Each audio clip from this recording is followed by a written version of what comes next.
Assalamualaikum class, welcome. Today we will discuss about data storage in Android और data storage में हम यहाँ पे डिस्कस करेंगे shared preference को, internal storage, external storage and SQLite database. Shared preference basically जो है वो यूज़ की जाती है एक मतलब private primitive data keys provide करती है हमें values और उनकी। इसके अलावा हमारे पास एंड्रॉयड में डाटा को स्टोर करने के लिए इंटरनल स्टोरेज है और एक्सटर्नल स्टोरेज है।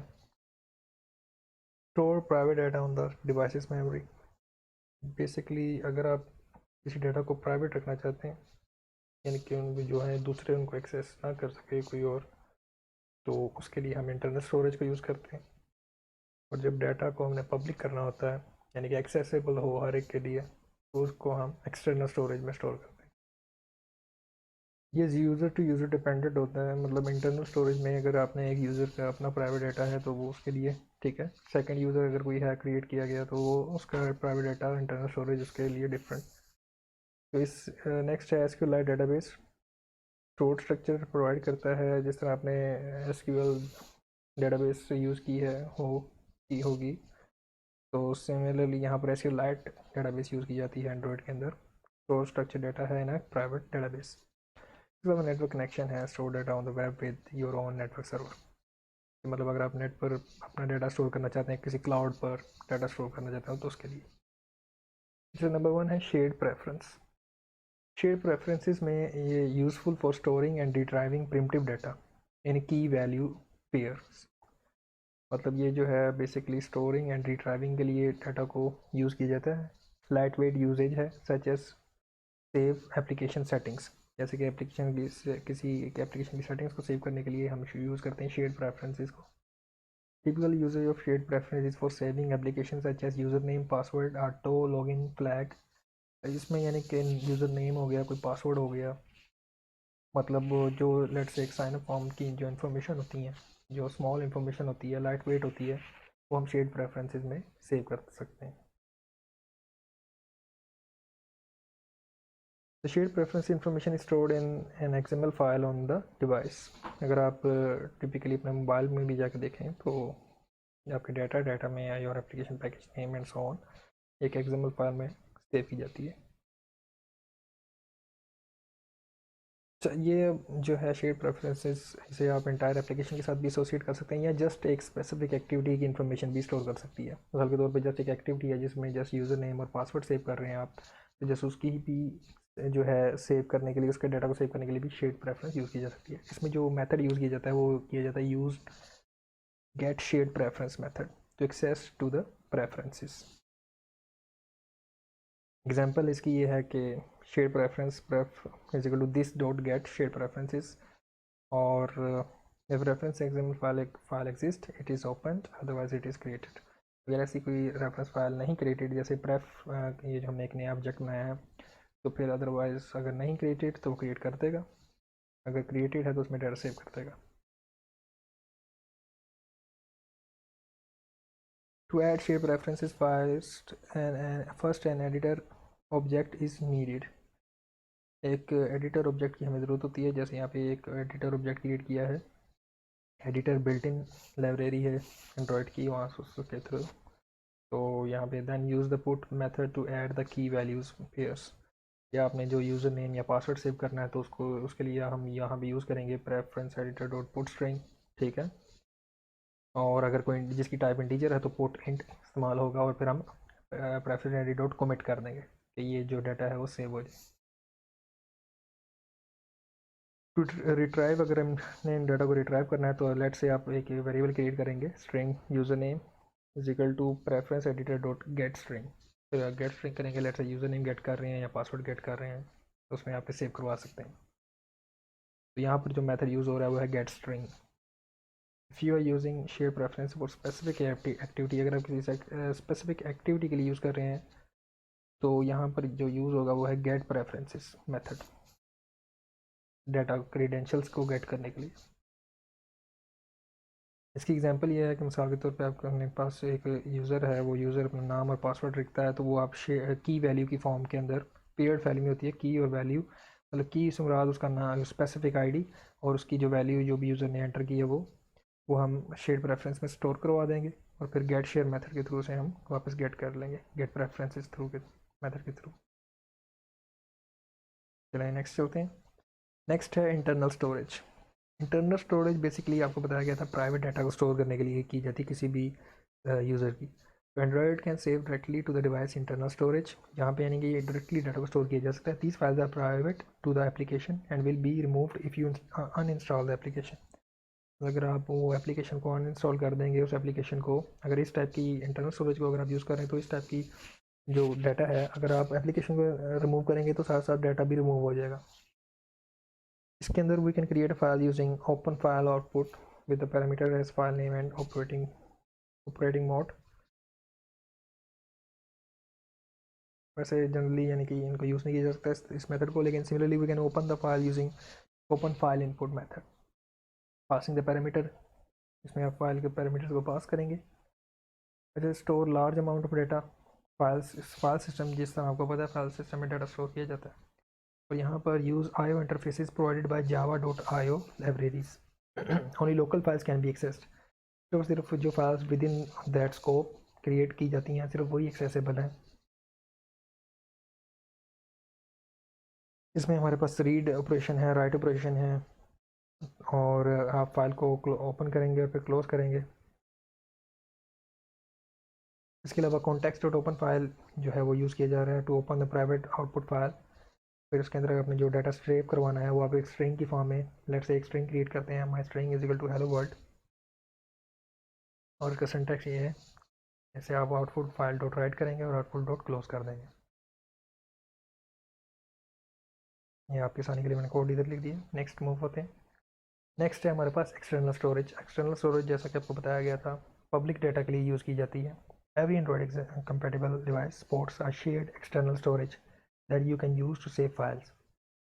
ये रिमूवेबल स्टोरेज मीडिया है, और ये इंटरनल स्टोरेज जो है वो नॉन रिमूवेबल होता है। File saved to the external storage are world readable and can be modified by other users as well. मतलब ये प्राइवेट नहीं है, ये पब्लिक है, तो दूसरे यूज़र भी इसको चेंज कर सकते हैं, ठीक है। और ये किसी भी USB केबल के थ्रू या USB के थ्रू डाटा ट्रांसफ़र भी किया जा सकता है ये वाला। These files are private to the application and will be removed when the application is uninstalled. Next move करते हैं। Must check whether the external storage is available first by calling the get external storage state. The external storage state को आपने get करने के लिए हमें जो यहाँ पे मेथड है वो है get external storage state method। For example आपने कोई फाइल का डेटा गेट करना है तो आप लिखेंगे gate external files directory, directory के लिए मतलब कंप्लीट पाथ देने के लिए सो ऑन। और कैशे फाइल्स के लिए यहाँ पे यूज़ किया जाता है gate external cache directory DIR। API level 8 और उससे अबव के लिए ये हम मेथड यूज़ कर सकते हैं, और API लेवल 7 और बिलो हम उसके लिए यूज़ करेंगे gate external storage directory method. Above वालों के लिए gate external cache directory, public directory, and for lower levels के लिए हम यूज़ करेंगे स्टोरेज डायरेक्टरी। इसकी एग्जांपल है कि मिसाल के तौर पे आपने कोई भी डाटा है जो सेव करें, ये फाइल सिस्टम में डाटा सेव होगा इसके अंदर और सेव हो जाएगा डाटाबेस में। इंटरनल एक्सटर्नल दोनों फाइल्स जो हैं क्रिएट की जाती हैं। लास्ट जो है वो हमारे पास यहाँ पे है SQLite database. Next SQLite database basically एक डाटा स्ट्रक्चर प्रोवाइड करती है, क्लासेस है, management of classes that application would use to manage its own private database. इसके अलावा इसमें contain the methods for creating, opening, closing and inserting, updating, deleting and querying an SQLite database। मतलब आप file create कर सकते हैं, insert कर सकते हैं, डिलीट कर सकते हैं और क्यूरी कर सकते हैं SQLite के थ्रू।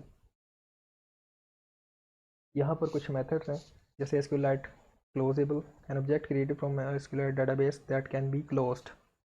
कर्सर है हमारे पास, डेटाबेस है, प्रोग्राम है, क्यूरी है और क्यूरी बिल्डर है एज वेल। तो कर्सर क्या करता है, implement that expose result from a query।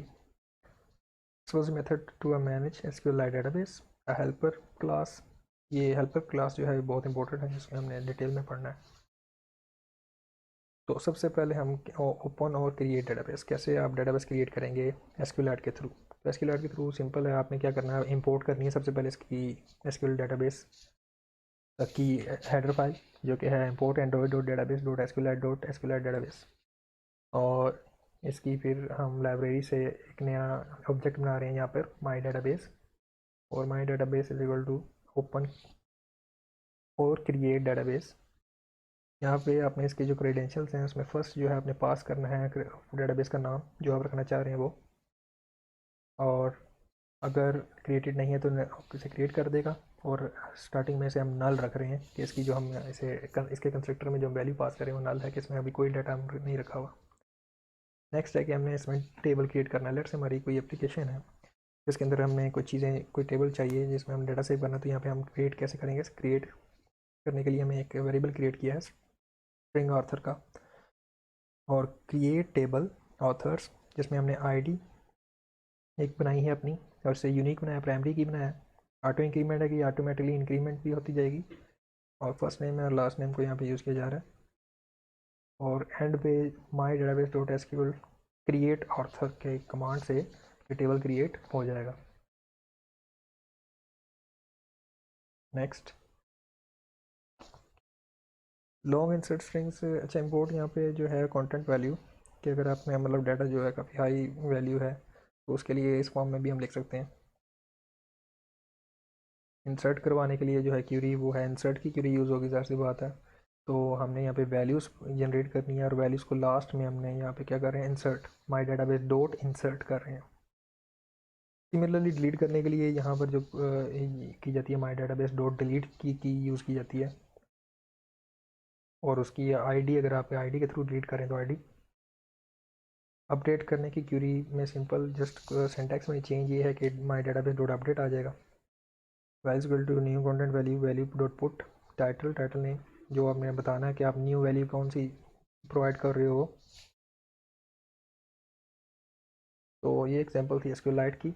User name और पासवर्ड जो है यहाँ पर एक टेबल की फॉर्म में डाटा जो है वो सेव होगा। ये डाटाबेस है तो इसमें टेबल की फॉर्म में डाटा सेव किया जाता है। एक्सटर्नल और इंटरनल सोर्स में फाइल्स यूज़ की जाती हैं, यहाँ पर टेबल्स की फॉर्म में रोज एंड कॉलम्स यूज़ की जाती हैं, फील्ड्स होती हैं। Content provider storage. Content provider storage में हम यह बेसिकली यूज़ करते हैं कि सर्वर के थ्रू डाटा जो है वो प्रोवाइडेड किया जाए। ऑनलाइन फाइल स्टोरेज सेंटर्स और cloud storage providers allow you to safely upload your files to the internet. जैसे गूगल क्लाउड है एक एग्जांपल है जो यहाँ पे आपको पता है डाटा सेव हो जाता है। तो there are various providers of cloud storage, example Apple iCloud है, ड्रॉप बॉक्स है, गूगल ड्राइव है। गूगल ड्राइव से आप वाकिफ़ भी होंगे। अमेजोन क्लाउड है, इसके अलावा माइक्रोसॉफ्ट स्काई ड्राइव है। तो गूगल ड्राइव ये आपने यूज़ भी किया होगा। तो इसकी एग्जांपल ये है कि आप गूगल ड्राइव को यूज़ कर रहे हैं, अपना डाटा गूगल ड्राइव पे सेव कर रहे हैं, फाइल्स वगैरह। तो थैंक यू, आज के लिए इतना ही। फिर से सिंपल आज हमने क्या डिस्कस किया, डाटा स्टोरेज के बारे में। डाटा स्टोरेज में हमारे पास शेड प्रेफरेंसेस आ जाते हैं, इंटरनल स्टोरेज, एक्सटर्नल स्टोरेज, और इसके बाद SQLite डेटाबेस, और फिर इन दी एंड हमारे पास जो है वो है कि कंटेंट प्रोवाइडर्स जैसे कि क्लाउड स्टोरेज। तो आपने इसको स्टडी करना है, और जज़ाकल्लाह।